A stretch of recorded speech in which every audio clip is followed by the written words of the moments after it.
क्या आप भी आज़ाद ख्याल एक्स मुस्लिम हैं? इस्लाम की जहालत से परेशान हैं, लेकिन अपना हाले दिल बयां नहीं कर पाते? अब आप अकेले नहीं हैं। आगे आइए और आवाज बुलंद कीजिए ताकि बाकी एक्स मुस्लिम लोगों को हौसला मिल सके आगे आने का और खुलकर जीने का और अपने वतन और दुनिया को इंसानियत के रास्ते पर आगे ले जाने का। मुझे ईमेल करें और मेरे लाइव शो यूं ही कोई शख्स एक्स मुस्लिम नहीं बनता में गेस्ट बनकर आएं और अपनी कहानी सुनाएं। सुनेगी दुनिया, बदलेगी दुनिया। जरूरी नहीं हर कोई आगे लड़ने आए, लेकिन लड़ने वालों का हौसला तो बढ़ाया ही जा सकता है। एक बार खड़े होकर अपने आप को संभाला था, अब खड़े हो जाइए दुनिया को संभालने के लिए। जय हिंद, जय विज्ञान, इंसानियत हाफिज। ये चैनल किसी भी रिलीजन या संगठन की मदद से नहीं चलता है। इस नेक मुहिम में हमारा साथ दीजिए। इस चैनल की हर वीडियो पर पूरी एक टीम काम करती है और यूट्यूब से कोई खास अर्निंग नहीं होती। इस चैनल और मिशन को बनाए रखने के लिए आपकी रेगुलर मंथली सपोर्ट की जरूरत है। इसके लिए पैट्रियन या चैनल की मेंबरशिप भी ले सकते हैं या यूपीआई और पेपाल के जरिए भी हर महीने अपनी फाइनेंशियल कंडीशन के मुताबिक सपोर्ट कर सकते हैं। इस मिशन के एक सिपाही बनिए और गर्व महसूस करिए सदी के सबसे बड़े मिशन के सपोर्टर होने पर।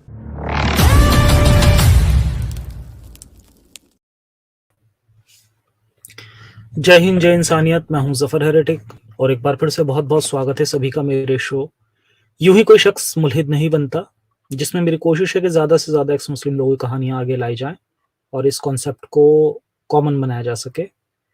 और एक प्रॉब्लम मैं देख रहा हूँ क्या हो रहा है कि मुझे ऑलमोस्ट हर दूसरे तीसरे दिन एक ईमेल आता है कि भाई बहुत दिक्कत हो गई, फैमिली को पता चल गया कि मैं एक्स मुस्लिम हूँ, ये हो गया वो हो गया, और ज़्यादातर इनमें बच्चे होते हैं। तो भाई मैं ये कहूँगा, अगर देखो आप अपने पैरों पे नहीं खड़े हुए हो तो इसमें कोई बुराई नहीं है कि आप एक हिडन एक्स मुस्लिम रहो। ज़रूरी नहीं है कि आप अपनी फैमिली में बताओ।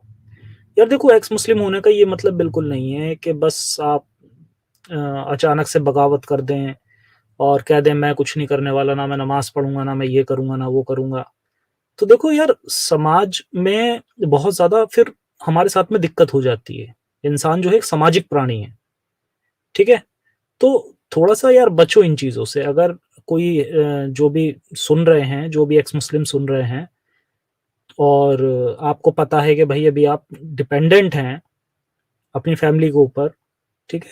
तो इस केस में आप ऐसा कुछ ना करें। बल्कि मैं तो कहूँगा यार, अगर फैमिली भी सपोज़ करें आप डिपेंडेंट भी आप कमा रहे हैं, सपोज़ करें, ठीक है? आपके माँ-बाप हैं लेकिन, और उनकी उम्र भी हो गई है, फिर मेरा मानना है कि यार उनको तकलीफ देने से मुझे नहीं लगता है कि कोई फ़ायदा है। जब आप पूरी तरह से इंडिपेंडेंट हो जाएँ, जब कोई ऐसा आपके साथ में ना रहे, देखो पेरेंट्स को भी जाना ही है ना एक दिन, उसके बाद आप कर लें जो करना है आपको। थोड़ा-सा दिखावा करने में कोई बुराई नहीं है, और तब तक के लिए आप लोग ये कर सकते हैं कि अपने पेरेंट्स को ये बोलें कि मैं कुरानिस्ट हूँ, ठीक है? हदीसों को नहीं मानता मैं। फिर उसमें बहुत सारी चीज़ें आ जाती हैं। जब आप हदीसों को नहीं मानते तो फिर आपको ये नमाज़ पढ़ने की भी ज़रूरत नहीं है, क्योंकि कुरान में तो पता ही नहीं है भई कहाँ है नमाज़, कहीं नहीं लिखी, है ना? तो इस तरह से ना जोश में आके और ये सब ना करें, क्योंकि इस तरह के बहुत सारे ईमेल्स मुझे आते हैं, आए दिन आते रहते हैं, ठीक है? तो अच्छा, एक चीज़ मैंने, जैसे सभी लोगों को पता भी होगा कि भाई मैं कहीं बाहर हूँ, हो सकता है कि भाई थोड़ी वॉइस प्रॉब्लम रहे, तो ज़्यादा प्रॉब्लम अगर होती है तो प्लीज़ मुझे कमेंट्स में बताएँ, फिर मैं कोशिश करूँगा कि मैं कॉल के दौरान ही अपनी थोड़ी-सी लोकेशन चेंज करके देखूँ। बाकी आज के जो हमारे गेस्ट हैं मिस्टर जावेद, और आज की स्टोरी भी काफ़ी इंटरेस्टिंग है। हमारे जो गेस्ट हैं मिस्टर जावेद साहब, ये तबलीगी जमात से जुड़े हुए थे और आज वो इसके बारे में बात करेंगे और बताएँगे कि किस तरह से जो तबलीगी जमात है वो देश और समाज दोनों के लिए खतरा है। तो एक बार फिर से मैं सभी को ये भी बता दूं कि बहुत जल्दी मेरी एक वीडियो आने वाली है तबलीगी जमात पर। तो ये जो वीडियो आएगी मेरी, वो इस संगठन को पूरी तरह से एक्सपोज़ करेगी, पूरी पोल खोलेगी। तो जब भी ये वीडियो आए, उसको वायरल करवाने की पूरी कोशिश करें और इस चैनल और मूवमेंट को सपोर्ट करने के लिए ज़्यादा से ज़्यादा प्लेटफ़ॉर्म पर मुझसे जुड़ें, और मेरे सारे प्लेटफ़ॉर्म्स के जो लिंक हैं वो नीचे पिन कमेंट में मैं डाल दूँगा। सभी पे आप मुझे फॉलो करें। बाकी ऐड करते हैं हमारे आज के गेस्ट मिस्टर जावेद साहब को और इनकी स्टोरी सुनते हैं और इनसे बात करते हैं। स्वागत है आपका जावेद साहब। जी जफर भाई, कैसे हैं आप? हाँ, मैं एकदम बढ़िया। तो सबसे पहले तो जितने भी हमारे व्यूअर्स सुन रहे हैं, मैं देख पा रहा हूँ 145 हमारे व्यूअर्स सुन रहे हैं। प्लीज़ इतने लोग ज़रूर लाइक करें, जितने देख रहे हैं इससे सुन रहे हैं, ताकि ये ज़्यादा से ज़्यादा लोगों तक पहुँचे। और बाकी जैसा कि सभी को पता है कि एक हमारा छोटा-सा टेस्ट होता है, जो जावेद साहब को भी देना होगा। तो जावेद साहब कोई भी सूरा वगैरह आप सुना दें, जो भी याद हो आपको। जी जी, सुना देता हूँ। अल्हम्दुलिल्लाह अल्हम्दुलिल्लाहि नहमदुहु व नस्तईनुहु व नस्तगफिरुहु व नु'मिनु बिही व नतवक्कलु अलैहि व नऊज़ु बिल्लाहि मिन शुरूरि अनफुसिना व मिन सय्यिआति अमालिना मय यहदिल्लाहु फला मुदिल्ल लहु मय युद्लिल फला हादिय लहु व नशहदु अल्ला इलाहा इल्लल्लाहु वहदहु ला शरीक लहु व सय्यदना व नबियना व मौलाना मुहम्मदन अब्दुहु व रसूलुहु सल्लल्लाहु अलैहि वसल्लम। क़ाल रसूलुल्लाहि सल्लल्लाहु अलैहि वसल्लम मुखलिसन जन्नह। अऊज़ु बिल्लाहि मिनश शैतानिर रजीम। बिस्मिल्लाहिर रहमानिर रहीम।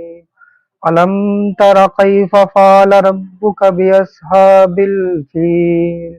अलम यजअल कैदहुम फी तज़लील व अरसल अलैहिम तैरन अबाबील तरमीहिम बिहिजारतिम मिन सिज्जील फजअलहुम जी। कअस्फिम मअकूल।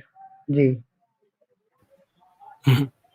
तो ये जो आपने सूरा फ़ील सुनाई है, क्या कहानी है इसके पीछे? थोड़ा-सा बताएँ। वो अव्वाबिल की ये इसके पीछे अव्वाबिल की कहानी है कि हाथियों का लश्कर आया था उस पे काबे को ढाने के लिए, और इस पे काबे को ढाने के लिए लश्कर आया था अव्वाबिल। तो फिर अल्लाह ने वो अव्वाबिल को भेजा था लश्करों को तबाह करने के लिए।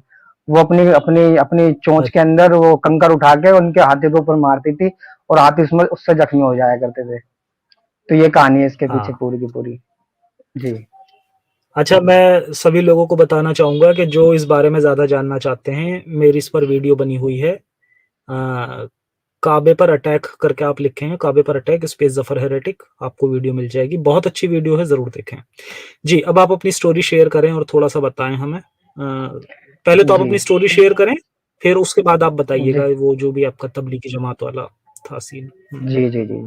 और आपको अपने जैसे आपने पहले बताया ना जफर भाई के उसके बारे में मैं एक वीडियो बनाना हुँ, चाह रहा हूँ। अगर आपको कोई भी इंफॉर्मेशन चाहिए उसके बारे में, आप मेरे से बेझिझक वो पूछ तो बन सकते हैं और मैं चुकी है। कुछ भी।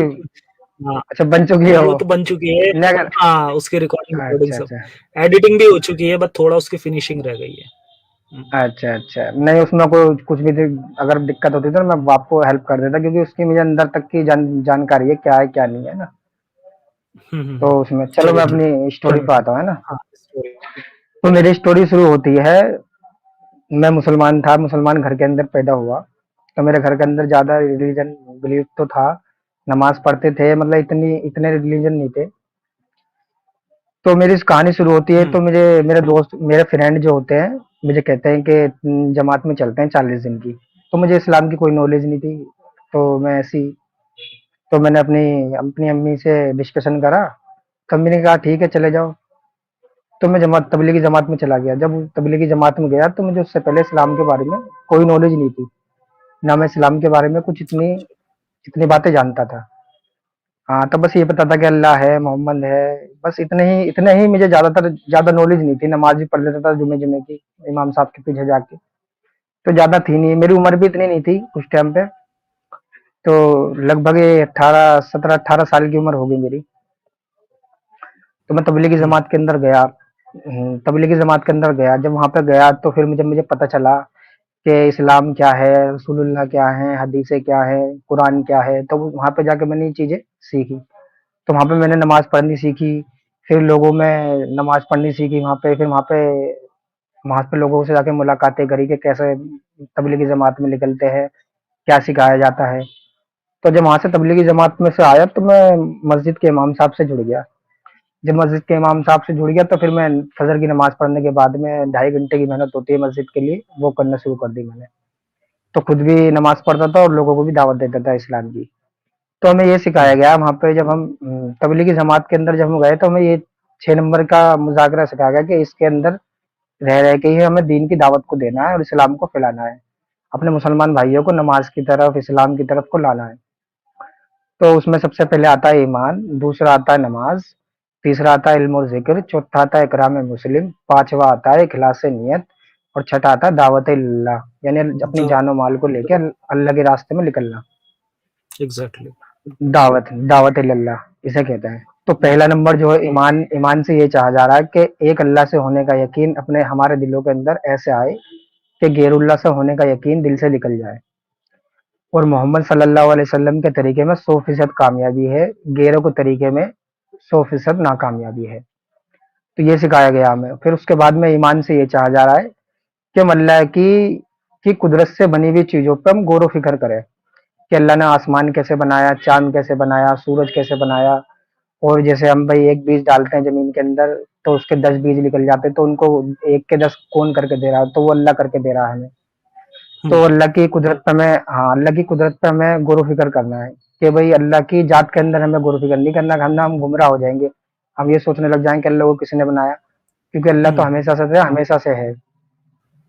हम्म, और अल्लाह की तारीफ़ करने, हाँ, अगर हम अल्लाह की तारीफ़ करने के लिए बैठे, तो साथ सारे जितने भी दुनिया के अंदर दरख्त हैं, उनकी उनकी कलम बना ली जाए, और जितना भी पानी है दुनिया के अंदर, समुंदर है, सबकी स्याही बना ली जाए और अल्लाह की तारीफ़ लिखने बैठे, तो हम अल्लाह की तारीफ़ को बयान नहीं कर सकते।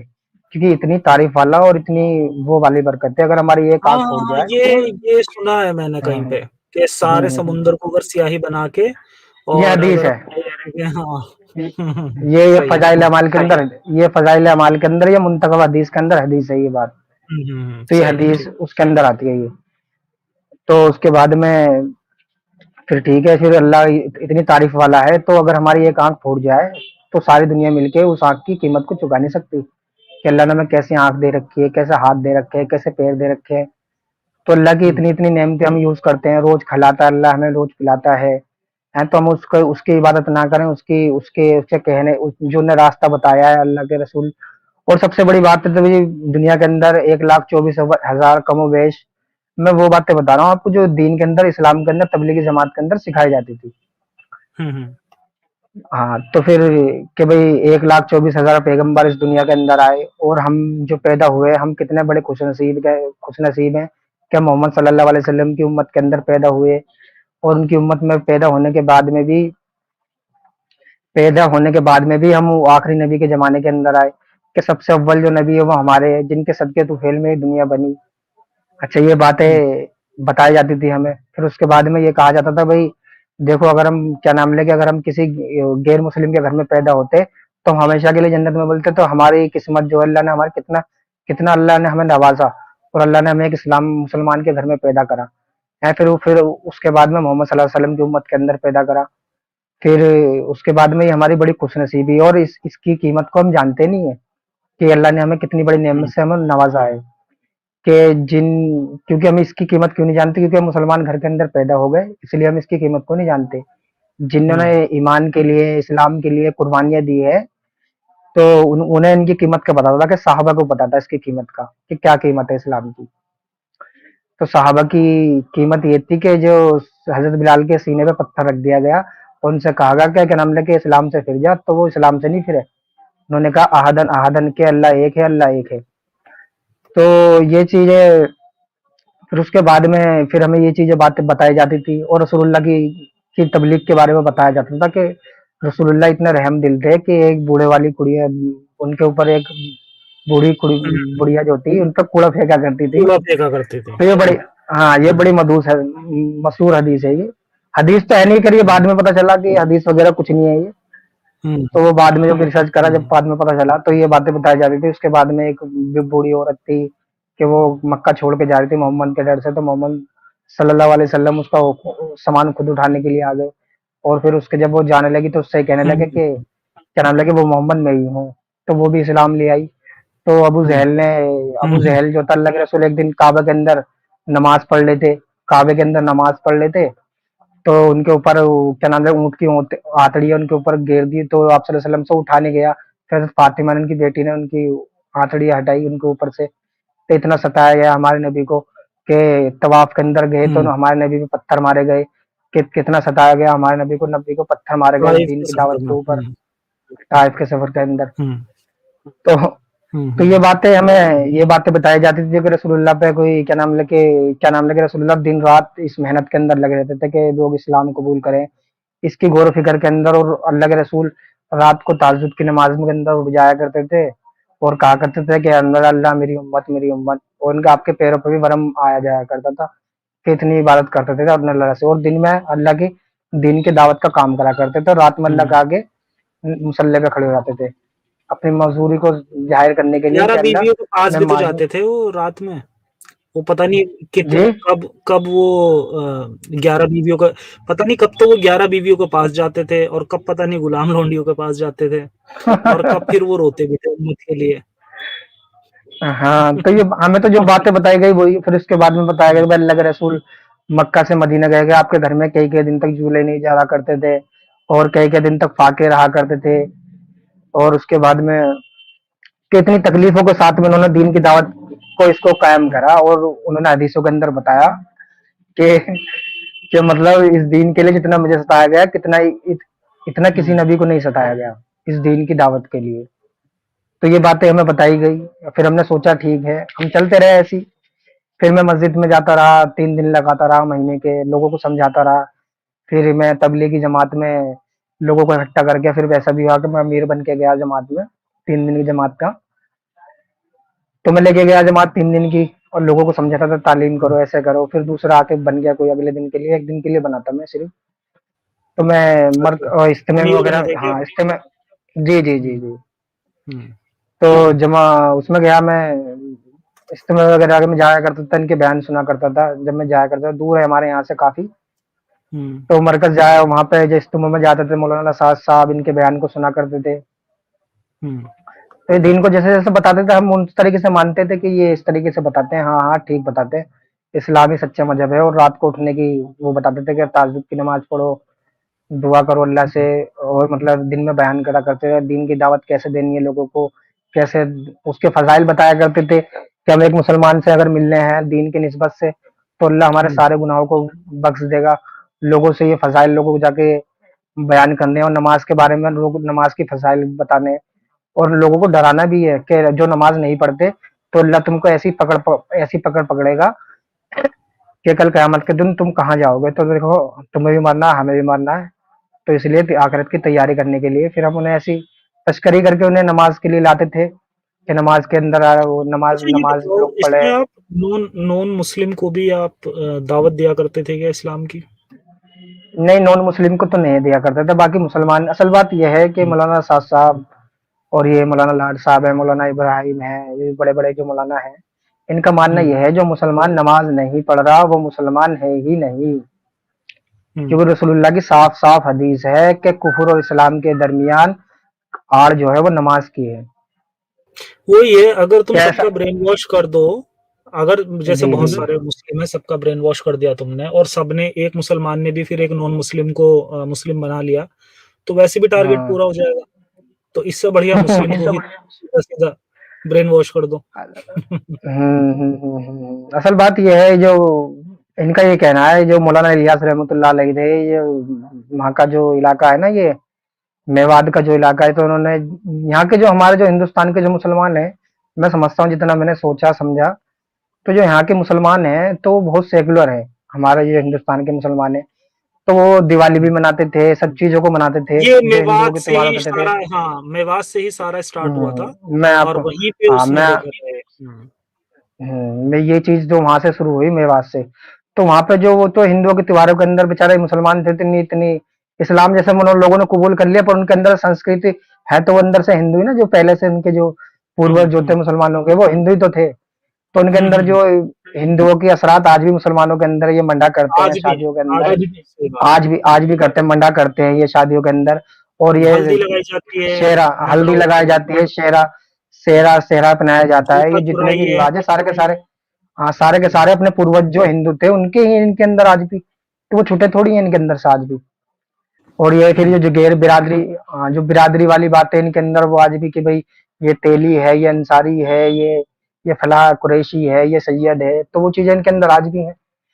तो हमारे जो हम्म हिंदुस्तान के मुसलमान थे वो मुसलमान हो गए थे, पर उनके अंदर से वो जो हमारे देश की जो संस्कृति थी इनके कल्चर, अंदर वो नहीं हाँ गई थी, कल्चर खत्म नहीं कल्चर हुआ था। वाइज नहीं गया था इनके अंदर से, कल्चर वाइज खत्म नहीं हुआ था। तो ये हिंदुओं के त्योहारों के अंदर, क्योंकि इन्हें पता नहीं था कि इस्लाम कहता क्या है, क्या इस्लाम की टीचिंग क्या है, इस्लाम इतना कट्टर मजहब है, इन्हें पता ही नहीं था। इन्हें अच्छा अच्छा बताया गया तो उन्होंने इस्लाम को कबूल कर लिया। हम्म तो ये बात वहां से शुरू होती है मेवात के अंदर से। तो जब ये मुसलमान वहां पे बड़े बड़े सेकुलर थे और मिलजुल कर रहा रहने में ही कोई पसंद करा करते थे, क्योंकि हमारे देश के जो लोग थे, जो हमारे पहले का इतिहास देखा जाए हमारे देश का, तो वो मिलजुल के रहने को ही एक्सेप्ट एक्सेप्ट करते हैं लोग पहले से ही। तो मिलजुल कर रहा हम्म करते थे, हिंदुओं के वो गैर मुस्लिमों के त्योहारों के अंदर शामिल होना, लोगों से मिलकर जुल कर रहना। तो जब मौलाना इलियास रहमतुल्लाह अलैह ने देखा कि भाई ये इस्लाम तो ये नहीं कहता, इस्लाम तो ये कहता है कि तुम क्या नाम लेके तुम सबसे जो इम्पोर्टेंट हो वो तुम ही हो इस दुनिया के अंदर। और ये जो दुनिया है, जो जैसे कुरान कहता है कि जो अल्लाह को अल्लाह उसके रसूल को नहीं मानता तो वो तो सुअर से भी बदतर है। हम्म तो ये चीज उन्होंने जब वहां पे गए, इन्होंने नमाज के लिए तकलीफ करी है, रहने वाले मौलाना इलियास रहमतुल्लाह अलैह कांदले के थे रहने वाले। हम्म तो इन्होंने यहाँ निजामुद्दीन निजामुद्दीन से उस टाइम पे इतना, आज से सही करीब चलो 100 साल ये पहले की सारी बात है। वैसे ये सारी चीजें मैं अपनी वीडियो मैंने कवर कर रखी हैं, तो अच्छा इन्हें अच्छा। छोड़ देते हैं हम। हाँ, आप अपनी स्टोरी पे बात करेंगे, फिर हम ये किस तरह से काम करते हैं ना उस पे बात करेंगे फिर हम। ठीक है।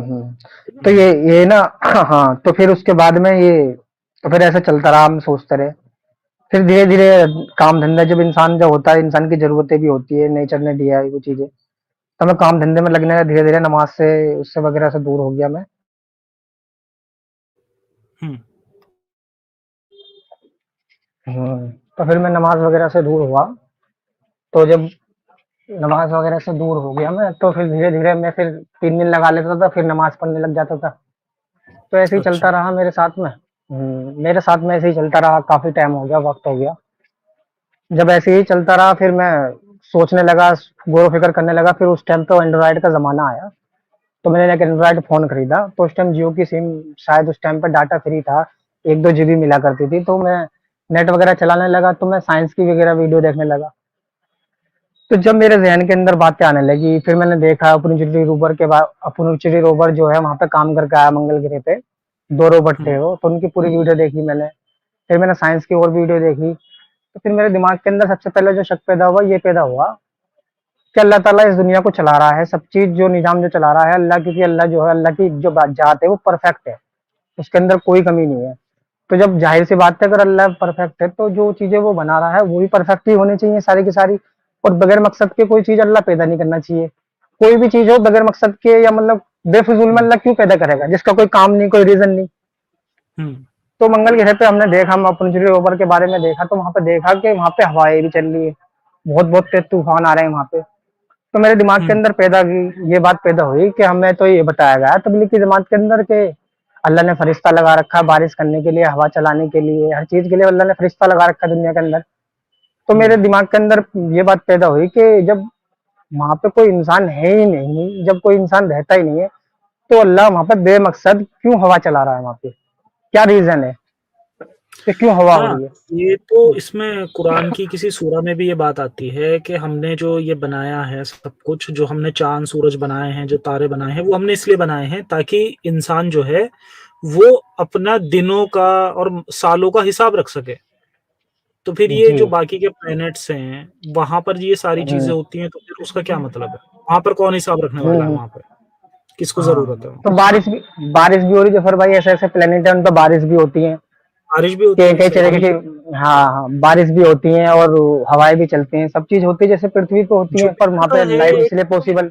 एक मून है जुपिटर का, उसका नाम भूल गया मैं, हम्म उस पर भी बारिश होती है। तो वहां पे क्यों होता है ऐसा, क्यों, क्योंकि वहां पे इंसान क्यों नहीं पैदा होता, वहां पे क्यों नहीं होता, क्योंकि वातावरण नहीं पृथ्वी जैसा। जहां भी हम्म पृथ्वी जैसा वातावरण होगा, जाहिर सी बात है इंसान अपने आप ही लाइफ जो है अपने आप ही एडजस्ट करने वहां पे अपने आप पैदा हो जाएगी। क्यों हम्म पैदा होगी, क्योंकि वहां पे वातावरण चाहिए ना इंसान को पैदा होने के लिए, जो भी मखलूक है ने सबको बिल्कुल। वातावरण वैसा मिलेगा पृथ्वी जैसा। तो कोई भी ग्रह होगा उस पे ही पैदा हो जाएंगी ये चीजें। ग्रेविटी होगी, जैसे यहाँ जैसा वातावरण होगा वहां पे, इसलिए लाइफ नहीं है क्योंकि यहाँ पे, वहां पे इंसान या कोई भी मखलूक इसीलिए नहीं है क्योंकि वहां पर वैसा वातावरण नहीं है। सीधी सिंपल सी बात है। हम्म। तो ये चीज मेरे दिमाग के, हाँ, तो ये चीज बात मेरे दिमाग के अंदर आई। फिर उसके बाद में मैं सोचने लगा, फिर साइंस की वीडियो देखने लगा, फिर मेरे दिमाग के अंदर थोड़ा सा शक पैदा होने लगा ऐसे ही धीरे धीरे साइंस की वीडियो देखने के बाद में। क्योंकि असल बात यह है, जो इंसान साइंस को जान जाएगा ना, तो जो ये जो हमारा जो अल्लाह है इसके बारे में इसकी पोल पट्टी खुद ही खुल जाएगी। जिस तरीके से वो बता रहा है कि हमने दुनिया ऐसे बनाई, फिर उसके बाद में, हाँ, तो फिर ऐसे ही चलता रहा। उसके बाद में फिर मैंने देखा कि साइंस की वीडियो देखने लगा, फिर मैं इस्लाम के बारे में थोड़ा दूर होने लगा। फिर मैं उससे थोड़ा मुतासिर हुआ। ये जो अहले हदीस है, ये बता कि ये तो जी सही हदीसों को और कुरान को ही मानते हैं। और हमने देखा कि ये फजाइल की, ये जो फजाइल अमाल के अंदर, मुंतखब हदीस के अंदर बहुत सी जई हदीसें ले रखी हैं, बुजुर्गों के वाकयात ले रखे हैं। कैसे वाकयात ले रखे हैं कि एक बुजुर्ग ऐसे थे कि रात को, क्या नाम लेके, रात को सोते थे तो फिर वो कपड़ा बांध के सोते थे कि उन्हें वो फंदा लग जाए, कि पूरी पूरी रात इबादत करा करते थे। और हम देखा तो ये कहते हैं कि ये रसूलुल्लाह का तरीका था ही नहीं। तो ये चीजें उनसे मुतासिर हुआ। फिर उनकी, हाँ भाई, वो ठीक बातें कर रहे हैं। फिर मैं सोचने लगा कि रफुदैन करना चाहिए हमें भी, और सूरह फातिहा पढ़नी चाहिए इमाम के पीछे भी, क्योंकि इसके बगैर तो हमारी नमाज होती नहीं है। तो फिर ऐसे सोचता रहा उनके बारे में, फिर और करता रहा। फिर मोहम्मद अली मिर्जा की वीडियो देखी, तो फिर मुझे मोहम्मद अली मिर्जा से काफी मुतासिर हुआ। मैंने कहा हाँ, ये बात तो सही कर रहा है ये। असल बात यह है कि जफर भाई, मेरा मकसद जो था ना इस्लाम के अंदर कीड़े निकालना या उसे बुरा भला कहना, कि वो मेरा मकसद था ही नहीं। मेरा मकसद ये था कि मैं सच्चाई तक पहुंचूं। कहते हैं सच्चाई ना कि तक 72 फिरके, हाँ, 72 फिरके हैं तो एक ही फिरका जन्नत के अंदर जाएगा। बस मेरी तलब ये थी कि वो फिरका कौन सा होगा और हम सच्चाई तक कैसे पहुंचे। वो तहकीक तहकीक करते करते तो आज एक्स मुस्लिम में यहाँ तक बन गया, ऐसे करते करते। तो उसके बाद में मैं, हाँ, तो फिर मोहम्मद अली मिर्जा को सुना फिर मैंने। तो फिर मेरा धीरे धीरे बिलीव कम होता रहा। फिर मेरी मॉम है, उनकी, वो बीमार हुई तो मैं उन्हें अस्पताल के अंदर लेके गया। और वहां पे लेके जाने के बाद में फिर मैंने अल्लाह से दुआ करी बहुत, और रोया अल्लाह के आगे कि मैंने कोई नेक कमल करा हो दुनिया के अंदर, तो मेरी अम्मी को थोड़ी सी लाइफ और बढ़ा दे, तो मैं उनकी थोड़ी सेवा कर सकूं, जो उनकी खिदमत कर सकूं थोड़ी बहुत। तो ऐसा नहीं हुआ। फिर मेरा यकीन और कमजोर हो गया। फिर उसके बाद में फिर मेरा एक दोस्त था, तो उसने आपकी वीडियो की सजेशन दी मुझे कि आपकी वीडियो देखे मैं। तो अच्छा। कह रहा कि ये तुम्हारी पोल, हाँ, ये तुम्हारी पोल खोलता है। तो मैंने उसकी बात पे यकीन ही नहीं करा। तो पहले तो मैंने कहा ऐसा हो ही नहीं सकता, इस्लाम तो परफेक्ट दीन है। तो मतलब कमजोर तो इस्लाम से मेरा शक, तो डाउट तो आए मेरे दिमाग के अंदर। पर वही बात है कि बचपन से वही डाला जाता है कि तुम्हारे दिमाग के अंदर अगर कोई गलत बात आए तो ला हौल वला कुव्वत इल्ला बिल्लाह अली अज़ीम पढ़ लो। तो वो बात, वही बात थी मेरे दिमाग के अंदर के शैतान मुझे बेकार है और इन बातों के अंदर मुझे पढ़ना नहीं है। तो मैंने आपकी वीडियो देखी सबसे पहली। फिर मुझे कह रही है ये क्या बातें बता रहा है, ये तो ऐसा हो ही नहीं सकता कि मोहम्मद के बारे में हमने पैसे से, जो आपको मैंने पहले बताया अपनी कहानी के अंदर। तो मैंने कहा ऐसा तो हो ही नहीं सकता। फिर मुझे गुस्सा आया फिर आप पे बहुत ज्यादा। फिर मैंने कहा ये तो इस्लामोफोबिया फैला रहा है और इस्लाम के खिलाफ बातें कर रहा है, ये तो गैर मुस्लिमों से मिला हुआ है और ये अच्छा। हमारे खिलाफ गलत गलत बातें कर रहा है। तो मैंने रेफरेंस, वो कह रहा कि रेफरेंस देखो, ये देखो वो देखो। हम तो रेफरेंस से बातें करते हैं, आपने अपनी वीडियो के अंदर बोल रखा है ना काफी जगह। अगर मैं वो कोई बात बोल रहा हूँ तो मेरी बात को मत मानो, आप खुद से चेक करो उन बातों को। तो मैंने चेक करा आपकी बातों को। मेरे पे किताबें हैं, फजाइल अमाल, मुंतखब हदीस भी है, बुखारी की भी हदीस है, और कुछ मैंने ऑनलाइन किताबों को तहकीक करा उन बातों के अंदर। तो वो बात मिली मुझे, थोड़ी 19-20 मिली। पर यह है कि ज्यादातर बात की आपकी 99% जो आपकी बातें हैं वो बिल्कुल सही है, जो हदीस के अंदर लिखी हुई है। इब्ने हिशाम के बारे में जो भी आपने इब्ने हिशाम का हवाला दिया, तो मैंने वो सब देखा। फिर उसके बाद में फिर मुझे यकीन हुआ कि ऐसा हो सकता है। तो उसके बाद में मैंने धीरे धीरे आपकी वीडियो देखनी और चालू कर दी। फिर जब मैंने आपकी वीडियो और देखनी चालू कर दी, फिर मैंने आपकी सारी ही वीडियो देख ली। ऐसी कोई वीडियो नहीं थी जो आपकी मैंने नहीं देखी थी। फिर मैं उसके बाद में, फिर मेरे दिल के अंदर डर बैठ गया बहुत ज्यादा कि ऐसा कैसे हो सकता है, क्योंकि मैं इतना बिलीवर था, अल्लाह पे यकीन करने वाला बहुत ज्यादा। और मैं तो ऐसा था कि बिलीव तो खुद तो करता करता था, लोगों को भी बिलीव करवाता था कि अल्लाह ही है, अल्लाह ही करता है सब कुछ। और ये जो मैं दीन की दावत के बारे में आपको बताई नहीं, जो पहले बताई मैंने सारी बातें, तो हम लोगों को कहा करता था, क्योंकि मैं तो खुद दाई था इस्लाम का। कहते हैं ना कि अपने घर में किसी ने दावत कर रखी हो कि भाई आ जाओ मेहमान, कि आ जाओ खाना खा लो, तो कोई दूसरे की दावत होकर तुम्हें कहेगा कि आ जाओ हमारे घर में खाना खा लो, तुम उसके घर में दावत पे थोड़ी जाओगे, पहले कहोगे भाई मैंने खुद लोगों की दावत कर रखी है अपने घर में। तो हम तो ऐसा था कि हम्म, इस्लाम की दावत देने वाले थे पहले से ही, तो हमें कोई ना अपनी तरफ बुला लेगा, तो ऐसे ही लोगों को समझाया करते थे। तुम फिर हम्म, बिलीव कमजोर हो गया बहुत ज्यादा, फिर मेरा, मैंने कहा ये इंसान सही कह रहा है, जफर जो भी है ये बातें सारी सही कह रहा है। फिर उसके बाद में मैं डिप्रेशन के अंदर चला गया, फिर मैं सोचता रहा कि कैसे ये बातें कैसे हो गई, फिर मुझे डर लगने लगा कि मैं अल्लाह के बारे में गलत सोच रहा हूँ। तो फिर हम्म, बस देखता रहा, आपकी वीडियो को देखता रहा, फिर धीरे धीरे डर निकलता रहा। फिर उसके बाद में डर बिल्कुल खत्म ही हो गया फिर मेरा। फिर मुझे यकीन हो बहुत गया कि अल्लाह वल्लाह कोई नहीं है।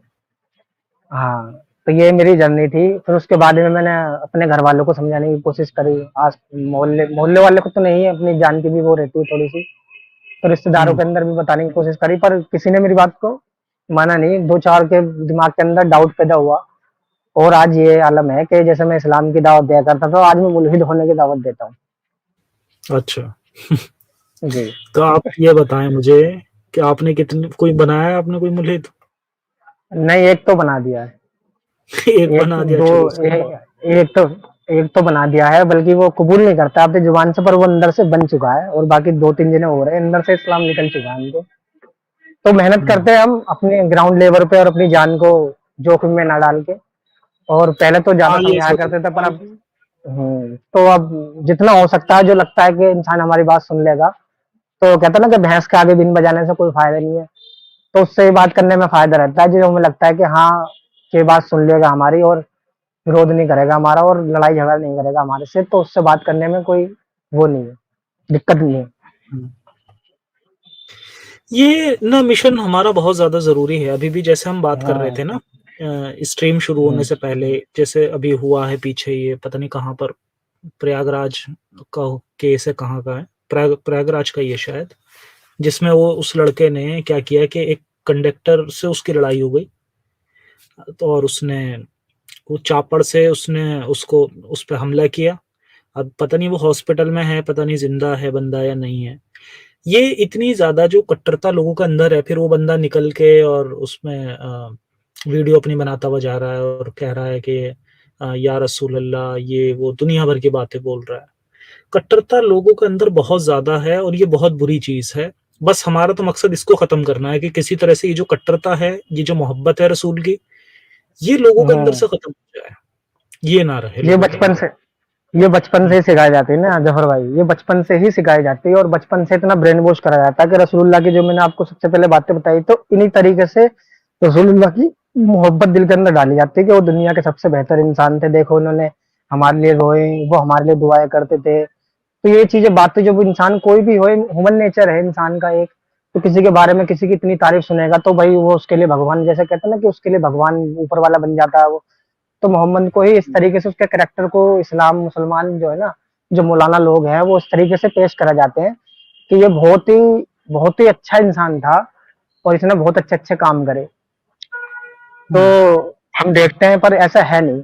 अब आप देखोगे, अब हम देखते हैं रसूलुल्लाह की लाइफ के अंदर, तो जो अल्लाह का जो नबी बनाने का जो तरीका है, उनको उसके ऊपर ही आप आए, तो देखा कैसे नबी बना रहे हैं कि सबसे पहले वो गार के अंदर जाया करते थे, गार के अंदर जाने के बाद में वो घर से तोसा यानी खाना ले आया करते थे फाउन से, खतीजा से, और उसके उनके अंदर जाया करते थे। पर अल्लाह ने जब पहली वही उतारी, तो अल्लाह उससे कह रहे हैं, जिब्रील कह रहे हैं कि तू पढ़ पढ़। तो वो कह रहे हैं कि हम्म, मैं पढ़ना नहीं जानता।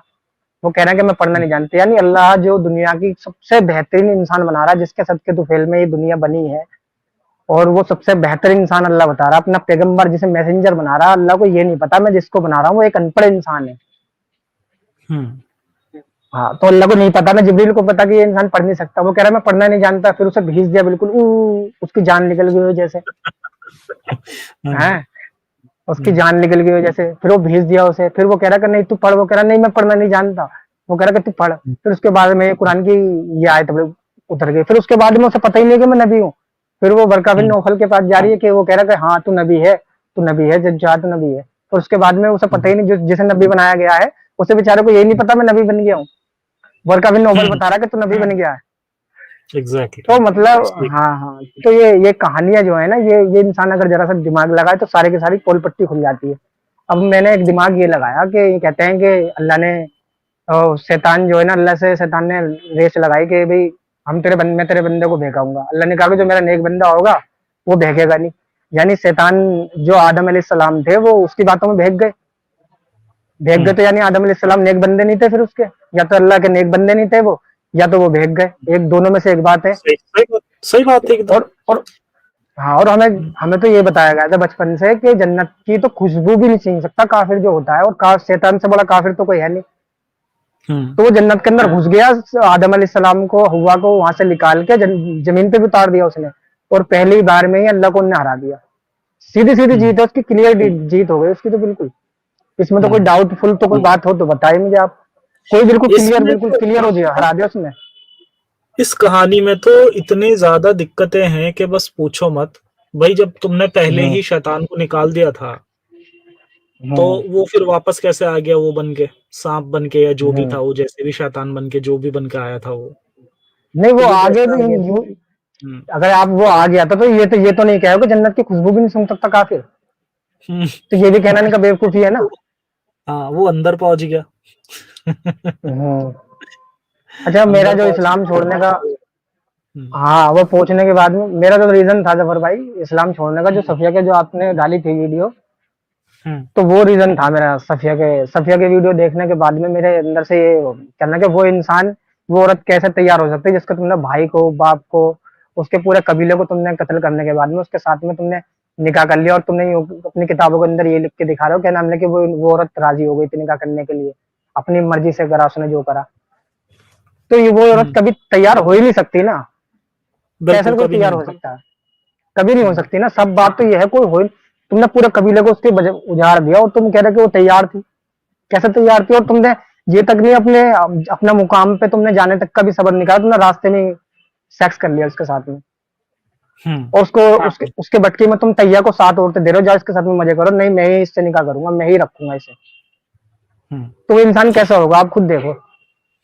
और हमें बिल्कुल रहमतुल सही। आलमीन ने बताया, अच्छा, हमें एक चीज रहमतुल और आलमीन। इसके अंदर, एक बहुत ही इम्पोर्टेंट चीज है। हमें तो ये सारी चीजें देखो इसलिए पता चलती हैं कि जब ये तारीख लिखी गई ना, तो ये तो बढ़ाई जी करती हुई बातें लिखी थी इन्होंने।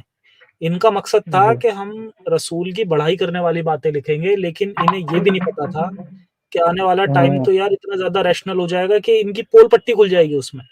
इन्होंने ये लिखा हम्म उसमें कि एक बंदा बाहर खड़ा हुआ था जब ये अंदर हम्म उसके साथ में रात बिता रहे थे, सफिया के साथ में। हम्म तो हम्म इनका एक साथी बाहर खड़ा हुआ था पूरी रात तलवार लेकर। अंसारी साहब ही थे जब शायद कोई। हाँ, अब इनका लिखने का रीजन तो ये था कि ये दिखाना चाह रहे थे कि जो सहाबी थे वो कितने अच्छे, इनके वफादार थे कि वो तलवार लेके खड़ा रहा। लेकिन हम्म इससे हमें यहाँ पर ये पता चलता है कि उस बंदे ने कहा कि भाई तुमने कल हम्म ही तो मारा था, उसके जी भाइयों को, उसके बाप को तुमने कल मारा था, और आज तुमने जब उसके साथ में रात बिताई तो मैं इसलिए खड़ा हुआ यहाँ पे कि वो आपके ऊपर हमला ना करते। हम्म तो ऐसी पता नहीं कितनी सारी बातें हैं जो इन लोगों ने लिखी तो अपनी बढ़ाई करने में, लेकिन आज इन्हीं की पोल खुल रही है उसमें। इब्ने हिशाम जो लिख रहा है ना ये बातें, वो छाट छाट के लिख रहा है। इब्ने इशाक की वो नकल वो बता रहा है कि मैं जो ये बातें ले रहा हूँ वो इब्ने इशाक से ले रहा हूँ, और इनकी जो हाँ, इब्ने हिशाम अलग जगह का है, और इब्ने इशाक जो है वो अलग जगह का, और इनके बीच ये वो भी डायरेक्ट नहीं ले रहा उनसे, उनके बीच में भी एक इंसान है वो बता रहा है कि मैंने इब्ने इशाक की बातें सुनी है, वो इब्ने हिशाम को लिखवा रहा है। और इब्ने इशाक जो लिख रहा है ना, इब्ने हिशाम जो लिख रहा है वो कह रहा है कि हमारे नबी ऐसे थोड़ी हो सकते हैं, वो भी अच्छी अच्छी बातें छाट छाट के बातें लिख रहा है वो भी। छाट यानी ये छाट के। बातें तो हाँ, ये बातें तो हमारे सामने आ गई हैं जो इब्ने हिशाम ने बता दी अपने सीरत रसूलुल्लाह के अंदर। वो बातें क्या अगर होंगी जो इब्ने हमें पता ही इसाक नहीं की है। हाँ, अगर इब्ने इसाक की बुक अगर कहीं से मिल जाती ना, जो इन्होंने पूरी दुनिया से खत्म कर दी है आज के टाइम पे, हम्म अगर वो मिल हम्म जाए तो मुझे लगता है उसके अंदर तो ऐसी ऐसी बातें मिल जाएंगी हम्म जो, जिससे पता चल जाएगा, कंप्लीटली पूरी तरह से एक्सपोज हो जाएंगे उसके गायब कोई भी करने के एजेंट, बाद। हाँ ये सही कह रहे हो बिल्कुल, ये बात आप बिल्कुल जायज कह रहे हो कि वो मिल जाती किताब तो बात दूसरी थी। और वो भी जो इंसान लिखवा रहा है इब्ने हिशाम को जो लिखवा रहा है उनने कैसे सारी की सारी बातें बिल्कुल सही सही बताई। मतलब एक हम्म नॉलेज की बात है, अगर इंसान जरा सा दिमाग लगाए। उनने अपने इसाक से सुनी, अपने हिशाम को बता रहा है, वो जैसा शख्स बता रहा है, तो उनने बिल्कुल हम्म सही सही बातें कैसे बता दी होंगी इतनी डिटेल के अंदर सारी की सारी बातें। फिर हम हदीसों के अंदर देखते हैं, जरा जरा सी बात के लिए रसूलुल्लाह नहाते कैसे थे, पीते कैसे थे, खाते कैसे थे, इतनी डिटेलिंग के साथ एक एक बातें, बल्कि सुन्नतें, बल्कि गुसल के भी और नमाज के भी 52 सुन्नतें बताते हैं। वो मैंने याद करी थी, 52 सुन्नतें नमाज की, कि किस तरीके से पढ़नी है, काबे की तरफ पैर रखने हैं, कैसे रखना है, मतलब हाथ कहाँ बांधने हैं, कैसे बांधने, इतनी डिटेलिंग के साथ में बताना, वो भी 250 साल के बाद में, और सिर्फ सुनी सुनाई बातों को पहुंचाना इम्पॉसिबल है। हम्म।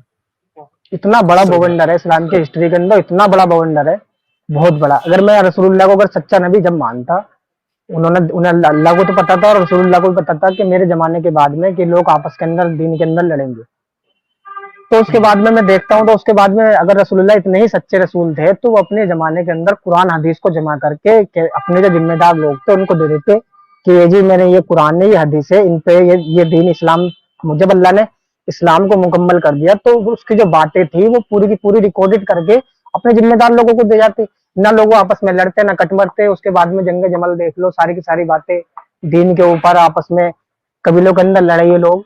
तो अगर वो सच्चे रसूल होते, कुरान हदीस को अपने जमाने के अंदर लिखवा के चले जाते, पर उन्होंने ऐसा नहीं करा ना।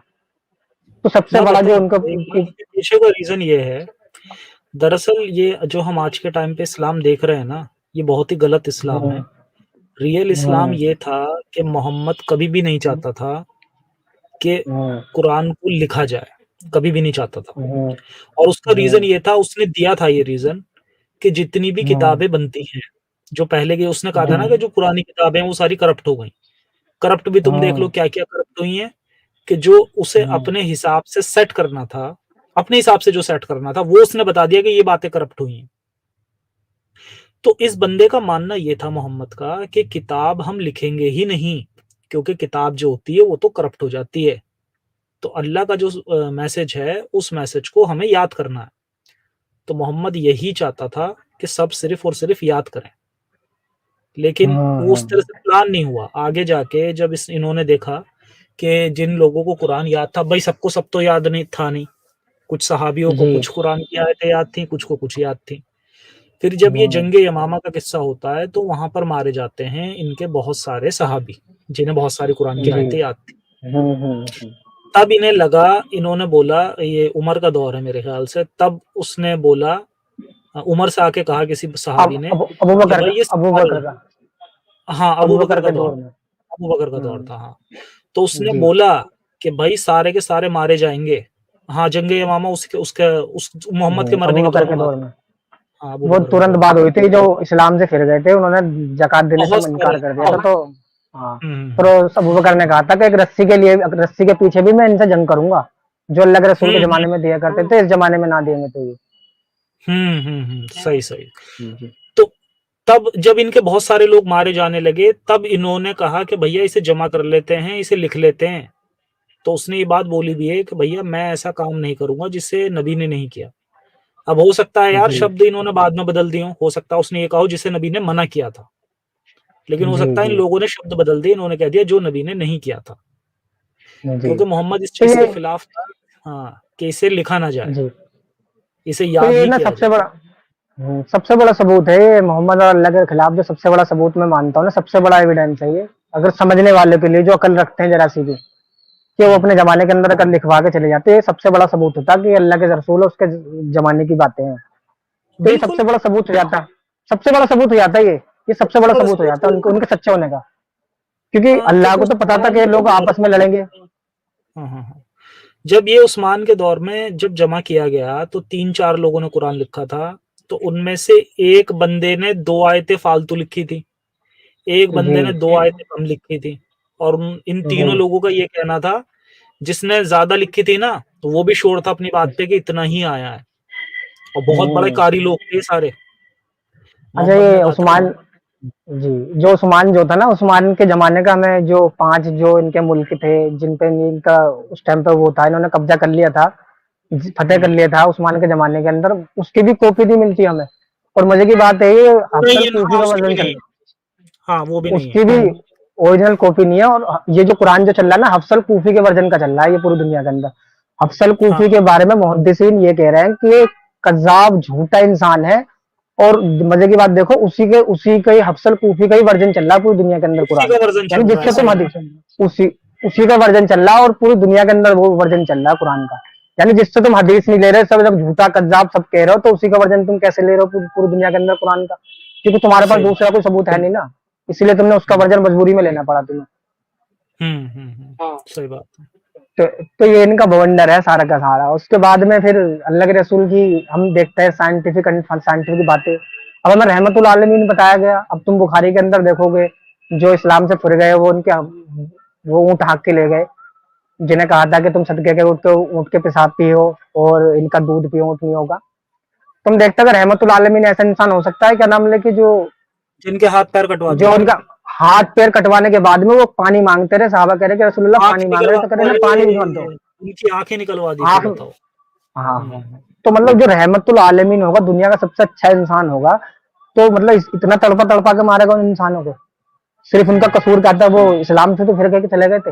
उन्होंने ऊँट हाँक ली, ठीक है, तुमने उनका जो तुम्हारी सजा थी उस टाइम पर तुमने दे दी, पर इतनी बुरी तरह ऊँट मारोगे, तुम उनकी आंखें निकाल लोगे, उनके हाथ पैर काट दोगे, उनका खून बह रहा होगा, और तुम पानी तक नहीं दिया मोहम्मद ने, उन्हें पानी पानी तक तक नहीं नहीं दिया। दिया, वो रेत में, पानी तक गरम नहीं रेत दिया। में उन्हें ऐसे ही डाल के छोड़ दिया, उनकी आंखें निकाल ली, उनके हाथ पैर काटे थे। हम्म, अच्छा, हम्म, ये जो हम कुरान में देखते हैं ना कि ये जो सजा है कि जो चोरी करे उनके हाथ पैर काट दो और उल्टी साइड से काटो, ये वहीं से ये वाली आयत आई थी जब मोहम्मद ने उन जी, लोगों का हाथ पैर कटवाए थे, उनकी आंखें निकलवाई थी हम्म, और फिर उसके हम्म, बाद उन्हें तड़पने के लिए छोड़ दिया था। अच्छा, मजे की बात यह है कि हम्म, जो ऊंट थे ना, जो वो लेके चोरी करके भी जा रहे थे, वो ऊंट जी, खुद सदकात मोहम्मद के ने नूर थे। चोरी किए। ये खुद अच्छा, वो चोरी के चोरी ऊँट गए थे वो? थे। हाँ, ये भी खुद चोरी करके लाए थे वो ऊँट। हाँ, वो हाँक के ले आए होंगे उनके कुरैश वाले, कुरैश कबीले के, कुरैश कबीले हाँ, को जो माल वहां से गनीमत छोड़ चोरी के के ही भाग माल जाते होते हैं। हैं ना। माल गनीमत में जो आते हैं माल। अस्मा ये बिनते जो लोग मरवान का वाकया देख लो कैसे करा इन्होंने। तो हुँ। हम देखते हैं, हमें जो बताया गया इस्लाम के बारे में, मोहम्मद के बारे में, तो ये पता लगा कि इस्लाम, मोहम्मद जो था, उसका कोई विरोध भी कर देता था, उसके खिलाफ अगर कोई बात करवा देता था ना, उसकी गर्दन कटवा दिया करते थे। बल्कि जब इन्होंने मक्का भी फतेह करा, तो उस टाइम पे भी उन लोगों को नाम दे दिया, काबे के अंदर भी इन्होंने खून, मोहम्मद ने खुद कहता था कि वहां पे खून बहाना जायज नहीं है, बल्कि खुद ने वहां पे खून बहाया मोहम्मद ने वहां पे। आपकी वीडियो के अंदर भी मैंने देखा है, वैसे भी मुझे पता है। 10 लोगों का नाम इसने दिया था लिख के और ये कहा था कि इन 10 के 10 को मारना है और इनमें से 2 तो ऐसे हैं कि अगर ये काबे के जी, गिलाफ में भी लिपटे हुए मिलें, तो भी इनका कत्ल कर देना। जबकि जी, काबा जी, एक, मैं लोगों को बता दूँ कि जो काबा हुआ करता था, ये एक सेक्रेट प्लेस हुआ करता था और इसमें खून हम्म, बहाना अलाउड नहीं था। तो उस टाइम पे क्या हुआ करता था कि जैसे कोई किसी को मारने आ गया और अगर वो जाके और काबा से जाके वो खड़ा हो गया काबे के पास में, तो उससे मारना हराम हो जाया करता था। हराम का जो मतलब है ना, उसका मतलब यही है कि वहाँ पर खून बहाना हराम है। जो मस्जिद हराम है ना, उसका भी मतलब यही है। तो वो हराम जगह थी, वहाँ पर खून बहाना अलाउड नहीं था, लेकिन मोहम्मद ने वहाँ पर भी खून बहाया है। और मोहम्मद ने क्लियर कहा था जी, कि अगर काबे के गिलाफ में भी लिपटे हों, तब भी इन लोगों को मार देना। जी, जी। हुँ। तो वो होते हैं जो इस्लाम, जो मोहम्मद का विरोध करते थे। अस्मा हाँ, बिनते बिल्कुल। मरवान की देखो आप आके, वो अंधे, वो अस्मा बिनते मरवानी नाम था ना उनका, जफर भाई, जो हाँ, हाँ, जो हाँ। अंधे साहबी की जो होती, तो यानी उसका बेचारी को वो क्यों ना विरोध करे आपका, जब आपने उसके पूरे कबीले को उसका तबाह कर दिया, तुमने उससे लोन भी बना लिया, एक नाबीना साहबी की तुमने, उसके जिसकी आंख भी नहीं है, उससे तुमने शादी कर दी उसकी। उसके बाद में वो तुमसे अगर वो विरोध भी कर रही है, तो तुमने उसका बच्चा भी, नहीं, तुम्हारे उससे बच्चे भी अस्मा कई हो बिन्ते गए। मारवान नहीं, नहीं, अस्मा बिन्ते मारवान जो थी, वो एक पोएटिस थी वो, एक पोइट है कवित्री थी वो। नहीं, हाँ, उसका उसका नाम नहीं आ रहा उसने दिमाग में जो। वो जो थी, जो जिसका तुम बता रहे हो, उसका नाम तो मुझे भी नहीं पता। वो एक गुलाम औरत थी हाँ हाँ, और गुलाम औरत थी एक वो। अंधे से, हाँ, एक अंधे से उसकी हम्म, शादी शादी क्या मतलब उसकी गुलाम थी वो, एक निकाह, अंधे की, हाँ एक गुलाम अंधे थे की। वो। गुलाम जो होते हैं जफर भाई, उनसे तो निकाह करना भी जरूर अलाउ नहीं है, कि मतलब निकाह करना तुम्हें कोई वो नहीं, कंपलसरी नहीं है कि तुम उससे निकाह ही करो। गुलाम जो होता है, हाँ, वो उसकी कोई हाँ, मर्जी हाँ, नहीं वो होती। हाँ, तुम वैसे ही उसके साथ में हम मिस्त्री कर सकते हो। बगैर बगैर निकाह के भी कर सकते हो, वो तुम्हारी गुलाम है, हाँ, तुम्हारी बगैर मिल्कियत है, जैसे तुम्हारा माल है। ये ये हाँ, ये ये देखो इंसानियत कहाँ की है। ये कहाँ की इंसानियत है कि तुमने औरतों को भी प्रॉपर्टी बना रखा है। प्रॉपर्टी बना रखा है, औरत को आधा कल बता रहे हैं। अभी अल्लाह के रसूल मक्का के अंदर जा रहे हैं, मदीने के अंदर जा रहे हैं, जब नए नए गए, तो वो बेचारे जो हुँ, मक्का, वो मदीने के जो लोग थे, वो जोड़े जोड़े से अपनी खेती करा करते थे। तो कहने लगे कि भाई हुँ, ऐसा ना करो तो बेहतर होगा। तो उन्होंने तो अल्लाह के रसूल मानते थे ने, उन्होंने कहा भाई ठीक है, अल्लाह के रसूल कह रहे हैं, कोई भलाई की बात होगी इसके अंदर। तो उन्होंने ऐसा करना बंद कर दिया, तो उनकी फसल के अंदर नुकसान हो गया। तो अल्लाह के रसूल कह रहे हैं उनसे, तो अल्लाह के रसूल कह रहे ये हैं सारी क्या बात नाम लेके मैंने तुम माना दुनिया, था। हाँ हाँ, हाँ, दुनिया के बारे में तुम मेरे से ज्यादा जानते हो, दीन की बात में मुझे मानना है। हाँ, अरे जब तुझे पता हाँ। ही नहीं था कि उनकी फसल का नुकसान हो जाएगा, तूने क्यों टांग अड़ाई वहां पे? सही बात है, ये हदीस है और पता नहीं हाँ, मैंने किसी वीडियो में इसे कवर किया है शायद या नहीं किया, मुझे याद नहीं। बहुत नहीं अच्छी शायद आपने हदीस है। करा नहीं, हाँ, हाँ, आपने कवर नहीं करा शायद इसे। नहीं, हाँ, नहीं किया होगा। मोहम्मद ने क्या किया था कि कुछ लोग क्या करते थे कि पेड़ों पे, जैसे एक पेड़ पे दूसरे पेड़ की डाल लगा के ना और उसे बांध जी, देते हैं, तो वो उसका हिस्सा बन हाँ जाती हाँ है। तो वो कुछ हाँ ऐसे करके कुछ जुगाड़बाजी करके ना और वो कुछ उगाया करते थे। तो हाँ मोहम्मद ने कहा ऐसा मत करो, क्योंकि मोहम्मद को लगा कि भाई 2 अलग-अलग नस्ल के पेड़ हैं, इस तरह से इन्हें जोड़ा जा रहा है, ये गलत है, लगा होगा मोहम्मद को। तो उसने मना कर दिया। हाँ उससे उन्हें नुकसान हो गया। जो नुकसान हो गया तो कहता हाँ है कि भैया दुनिया के मामले का मुझे नहीं पता, दीन के मामले का मुझसे पूछ लिया करो। हाँ। वो बातें अच्छा बदलने आपको वाला बहुत बहुत बड़ा बातें बदल लेता था। जब उन्हें देखा ना कि मैं पावर में नहीं हूँ, कोई मेरी मदद नहीं कर रहा, तो कह दिया कि मक्का के लोगों से कि तुम्हारे खुदा भी सच्चा है, मेरा खुदा भी सच्चा है। जब हजरत उमर जब ईमान लिया है, तो देखा कि मेरे हुँ, पास थोड़ी सी पावर आ गई, फिर कह दिया कि नहीं नहीं, जो मैंने उस टाइम पे बात की थी, तो वो तो मेरी जुबान के अंदर शैतान ने मेरे शैतान ने अल्फाज डाल कह दिए दी थे। थी, शैतान ने डाल दी थी, सही बात है। हाँ, हुँ, तो ये सारी की सारी बातें मुसलमानों के लोगों तक बात पहुंचेगी नहीं। तो मैं चाहता हूँ कि मुसलमानों तक इस्लाम की सच्चाई को पहुंचे। जिसके पीछे वो भाग रहे हैं ना, वो बिल्कुल ब्लाइंड के पीछे भाग रहे हैं, यानी अंधेरे के पीछे भाग रहे हैं, वहां पर रोशनी कभी नहीं आएगी।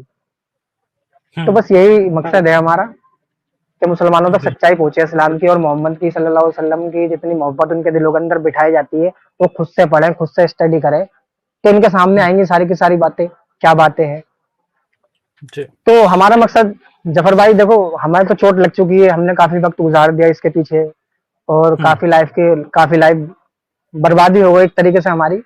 तो हम चाहते हैं कि जो हमारे जो और मुसलमान हैं, जो और मुसलमान इस्लाम को फॉलो करते हैं, जो मुसलमान भाई हैं हमारे, तो हुँ, हमारे घर के अंदर आग लगी हुई है, तो हम सबसे पहले तो अपने घर के अंदर की आग बुझाएंगे ना। हम बाहर वाले की सही बात, थोड़ी बुझाएंगे अगर हमारे घर के अंदर आग लगी हुई है तो। सही हमारा बात, मकसद सही। बस ये है कि, हाँ, हमारा मकसद सिर्फ ये है कि मुसलमानों तक इस्लाम की सच्चाई को पहुंचाया जाए। जैसे हमें इस्लाम की सच्चाई का पता लग गया और हमारी लाइफ इतनी बर्बाद हो गई इस्लाम को फॉलो करते हुए, तो और लोगों की ना हो, यही मकसद है। हुँ, हुँ। अच्छा ये जी, बताएँ कि एक्स मुस्लिम लोगों को क्या-क्या परेशानियों का सामना करना पड़ता है? और क्या तो गवर्नमेंट इसमें मैं कुछ कर सकती है? इसमें थोड़ा-सा बताएँ? देखो, एक्स मुस्लिमों को सहायता की तो सबसे बड़ी बात ये है कि सबसे पहले तो अगर उसे पता लग जाए कि ये जो ये मुस्लिम इस्लाम को फॉलो नहीं करता है, एक्स मुस्लिम बन गया, तो पहली बात तो उन्हें यकीन नहीं होता कि एक्स मुस्लिम नाम की कोई चीज होती भी है। क्योंकि अभी तक जब हम कितना भी हमारा मूवमेंट चल अरे रहा यहाँ हो, कितना नहीं, भी अभी इस्लाम की अभी बातें चल रही अभी अभी कमेंट में लिख रहे हैं, मैंने 1-2 कमेंट पढ़ी हैं कि ये फेक हैं। वो तुम्हें भी फेक बता रहे हैं, मुझे भी फेक बता रहे हैं। कोई बात नहीं मेरे भाई, यहाँ बताने शुरू दो। में यार हाँ, कितनी बड़ी तुमने वो पूरी इसकी वर्स पढ़ के सुनाई है और कितनी तुम्हें नॉलेज है वो सब तुमने हम्म बताया। तुमने पूरी इस्लामिक हिस्ट्री सब बता दिया तुमने। फिर भी वो अभी भी कमेंट हम्म सेक्शन में लिख के जा रहे हैं कि नहीं, ये झूठ बोल रहे हैं, ये फेक है, फेक एक्स मुस्लिम है। जो मुझसे इस्लाम को जानता होगा ना, ये जो कह रहे हैं, मैं इनके बात का एक ही जवाब दूंगा। जो ये कह रहे हैं ना कि ये फेक है, ये फेक है, ये वो लोग होते हैं जफर भाई जिन्हें इस्लाम की अलिफ बा का नहीं पता होता। जो अलिफ बा को जानते होंगे, जो इस्लाम को जानते होंगे ना, वो हमारी बातों को सुन के, तुम्हारी बातों को, मेरी बातों को सुन के साफ साफ पहचान जाएंगे ये मुसलमान ही थे। क्योंकि इतनी अंदर की बातें मुसलमान के अलावा कोई नहीं जानता, और हुँ, और कोई दूसरा बात कर ही नहीं सकता। ये जो बातें कर रहा है ना ये इंसान, इसे खुद भी नमाज पढ़ने खुद को नहीं आती होगी। अगर ये हुँ, इस्लाम के बारे में जानता तो ये ऐसी बात कभी ना करता। ये ब्लाइंड लोग होते हैं ना, ब्लाइंड लाउड, ये दिमाग के अंदर फितूर डाल दिया जाता है ना, हुँ, वो लोग होते हैं, ये लोग जो ये बातें करते हैं ऐसी। हुँ। सही कहा आपने। हम्म। तो इसमें हाँ, तो हमारा जो सवाल था कि क्या इसमें सरकार कुछ कर सकती है एक्स मुस्लिम लोगों के लिए? नहीं, सरकार तो खैर हमारे सिक्योरिटी दे सकती है, अगर सरकार को ज्यादा संशोधन लाए या संसद के अंदर बात जाए हमारी। सबसे पहली बात तो यह है कि लोग ना, अभी तक हम चाहे हमारी कितनी मूवमेंट चल रही हो, हम कितनी मेहनत कर रहे हो इस्लाम की सच्चाई लोगों तक पहुंचाने के लिए, हम्म। पर सबसे बड़ी दिक्कत ये है कि अभी तक जो आम मुसलमान है ना, उन तक हमारी बातों को नहीं पहुंचाया गया अभी तक, ना उन बातों को उन्हें पता। जब मैं अपनी बातों को बताया, मैंने जैसे भी जिन जिन लोगों को बताया, तो उन्हें यकीन भी नहीं आया कि ऐसा हो सकता है क्या। तो जैसे जैसे मैंने अपनी बातें बताई, तो मुसलमानों तक अभी तक हमारा जो पैगाम है ना, वो हमारा जो मिशन है, पहुंच ये तो नहीं पा काफी रहा है लंबा ना। चलने वाला है, पहुंच नहीं पा रहा है अभी तक, क्योंकि सोशल तो क्या मीडिया का हम क्या यूज किया कर रहे जाए, हैं। मतलब हाँ, क्या किया जाए कि हम कम समय में ज्यादा लोगों तक पहुंच सकें, क्या लगता है आपको? इसके लिए तो जफर भाई देखो, फिजिकली तौर पर तो उनसे बात करी नहीं जा सकती, ये तो तो वो तो देखो बिल्कुल मेरे आइडिया ख्याल बिल्कुल हाँ, गलत है, वो तो ये तो बिल्कुल। रिस्की मामला है बहुत ज्यादा। तो दूसरी बात है कि हिंदुस्तान के अंदर जो इनकलाब मैं मानता हूँ, चाहे कोई माने ना माने, मेरा अपना पर्सनल ये व्यू है इस बात का, कि 97% जो हिंदुस्तान के अंदर जो इस्लाम को छोड़ते हैं ना, वो आपकी वीडियो देख के और आपकी आपकी बातों को सुन के ही छोड़ते हैं। और जो भी एक मुस्लिम है, वो भी बेचारे मेहनत कर रहे हैं, सब कुछ कर रहे हैं, पर जो आप जो मेहनत कर रहे हो ना, और जिस तरीके से अपनी बात को रख रहे हो ना, तो वो उन तक बात अच्छी तरीके से पहुंच रही है वो बात। और जैसे आपका चैनल है, और जैसे आप जैसे क्रिएटिव वीडियो बनाते हैं अच्छे अच्छे तरीके से, कार्टून के तरीके से, और एक्सप्लेन करते हैं जिस तरीके से, और ये बातें जो शॉर्ट के अंदर जाएं, और मीडिया के सोशल मीडिया का हम यूज करें ज्यादा से ज्यादा, हम्म। हम्म। और जितने हमारे लोग हों, अपनी सेफ्टी का ध्यान रख के अपने सोशल मीडिया का यूज करके लोगों तक अपनी बातों को पहुंचाया जाए ना, तो मैं हम्म। समझता हूँ कि एक ना एक दिन तो मुसलमानों के कानों के अंदर बात आएगी जरूर। तो सबसे हम्म। आसान तरीका तो सोशल मीडिया है, इससे आसान तरीका तो कोई है नहीं। अच्छा, मैं ये बस कहना ये चाहूंगा कि जितने 481 लोग अभी हमें देख रहे हैं, मैं आशा करता हूँ ये जितने लोग देख रहे हैं ये लाइक जरूर करें। और देखो, सबसे अच्छा तरीका मुझे यही लगता है कि अगर आप लोग, ये क्या हुआ, ये कहाँ चले गए? शायद ड्रॉप हो गई उनकी कॉल। चलो कोई बात नहीं, जावेद जी अभी हमारे साथ में नहीं है, ड्रॉप हो गई उनकी कॉल। मैं ये कहना चाह रहा था कि जितने भी लोग हमें सुन रहे हैं, आप लोग ना एक आदत बना लीजिए कि जब भी अ, हमारी कोई वीडियो आपको मिलती है, तो उसे देखते के साथ आप लोग लाइक करें। बाद में पता नहीं फिर आप भूल जाएं या क्या हो। लाइक करने से भी जब लाइक परसेंटेज बढ़ता है तो कंटेंट को अच्छा मानती है जो यूट्यूब की एल्गो है, और उससे फिर वो कंटेंट आगे जाता है। तो कोशिश करें कि शेयर भी करने की कोशिश करें। वैसे तो मैं ये कहूंगा कि भैया हमेशा अपनी सिक्योरिटी सबसे पहले रखें ध्यान में। ऐसा ना हो कि आप फिजिकली अगर आपने किसी को जाके शेयर कर दिया तो वो खैर दिक्कत की बात है। लेकिन हाँ, जैसे आपके अगर कोई मुस्लिम दोस्त हैं, तो आप उनसे इस तरह से शेयर कर सकते हैं कि ये देखो ये क्या बता रहा है, ये आपके रसूल के बारे में, ये देखना ये क्या कह रहा है। इस तरह से आप शेयर कर सकते हैं मेरे ख्याल से। ठीक है। अगर आप पहले ही उन्हें बता देंगे ना कि भैया आपके रसूल तो ऐसे थे, उन्होंने 6 साल के बच्चे से शादी की थी, वो गलत हो जाएगी चीज। आप पूछे उनसे कि यार ये क्या कह रहा है, देखना ये अपना आपको एक्स मुस्लिम कह रहा है, ये जरा देखो इस वीडियो में। इस तरह से सजेस्ट करेंगे ना, तो वो बंदा, उसे भी बुरा नहीं लगेगा, वो देख भी लेगा, फिर आने वाले टाइम में वो उसे समझेगा उस चीज को। तो जितना हो सके धीरे धीरे हमारे कंटेंट को आगे बढ़ाएं, क्योंकि आपको भी पता है कि यूट्यूब हमारे कंटेंट को आगे क्यों नहीं बढ़ाता, उसका रीजन आप सभी जानते हैं। क्योंकि रिपोर्ट्स होती हैं इस पे, डिसलाइक आते हैं बहुत ज़्यादा, तो उस वजह से वो आगे नहीं बढ़ता। तो अगर आप लोग लाइक करेंगे तो, और वो डिसलाइक से ऊपर हो जाएगा उसका रेशियो, तो वो फिर हमारा कंटेंट सजेस्ट होगा लोगों को। जी, जावेद जी और कुछ आप कहना चाहेंगे? अपने मुस्लिम बस भाइयों को मैं मैसेज देना चाहेंगे? बस मैं मुसलमान भाइयों से एक बात ही कहता हूँ, जितनी मैं जाता हूँ, देखो बात असल ये है कि देखो आप ये सोचते हो कि मुसलमानों के खिलाफ, के इस्लाम के खिलाफ लोग हम प्रचार कर रहे हैं, या मुसलमान इस्लाम से हमारी कोई दुश्मनी है। अगर हमारी कोई दुश्मनी होती तो हम मुसलमान घर के अंदर पैदा नहीं होते। हम गैर हम्म। मुस्लिम तो है नहीं, हम तुम्हारे भाई हैं, और हम इस्लाम की सच्चाई को जानते हैं अंदर तक। इस्लाम को अरे जितना हमने हमारे पढ़ा, पूरे सोचा, समझा। हमारे सारे रिश्तेदार मुस्लिम हैं भाई। हम ही तो एक्स हाँ मुस्लिम तो है, हम हमारे रिश्तेदार, हमारे जी पेरेंट्स जी सब मुस्लिम है। हम मुस्लिम कम्युनिटी से ही हैं, आपके भाई हैं हम भी। जी जी हम जी चाहते हैं कि जी आप सच्चाई को जाने, बस किस तरह से आपको बेवकूफ बस बनाया जा बस रहा है उसे समझें।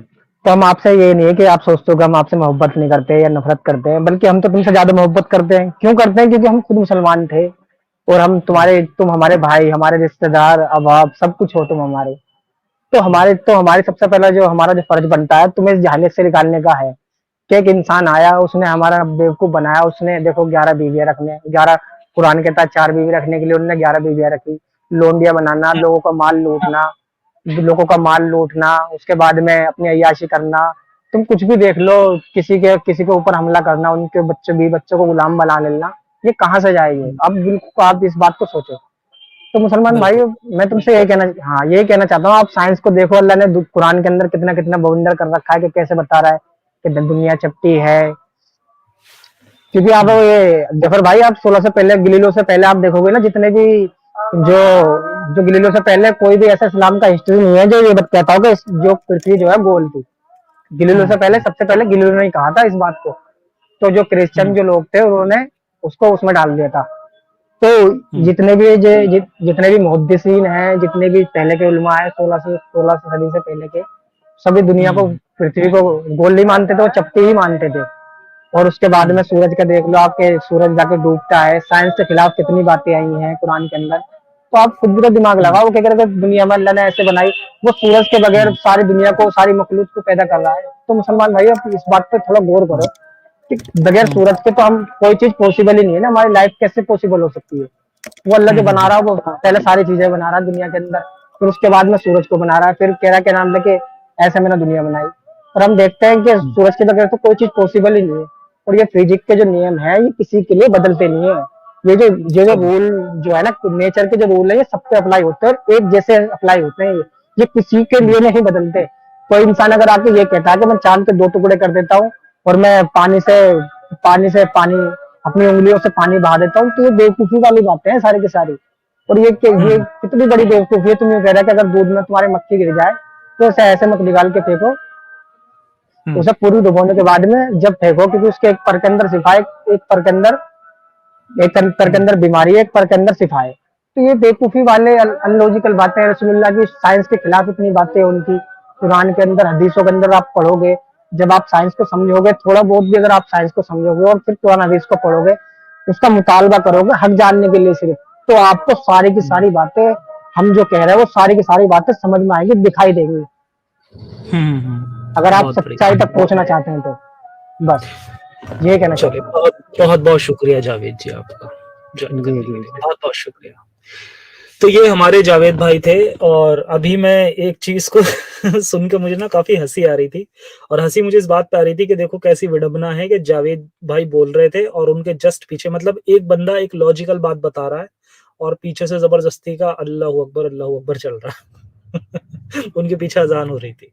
एक बंदा आपको लॉजिकल बात बता रहा है और उसके पीछे बहुत सारे लोगों की अजान की आवाज आ रही है और वो बिना बात के गवाही दे रहे हैं कि अल्लाह सबसे बड़ा है और मोहम्मद जो है वो उसके रसूल हैं, बिना बात के। तो खैर, आई थिंक अब खत्म करते हैं अब आज के शो को। और मैसेज आखिरी वो दे चुके हैं और अब मुझे कहीं निकलना है, टाइम हो चुका है। तो मिलते हैं अब अगले शो में। बाकी जब मेरी वीडियो आएगी तबलीगी जमात वाली, तो उसे ज़्यादा से ज़्यादा आप लोग वायरल करने की कोशिश करें। और सभी का ज्वाइन करने के लिए बहुत बहुत शुक्रिया।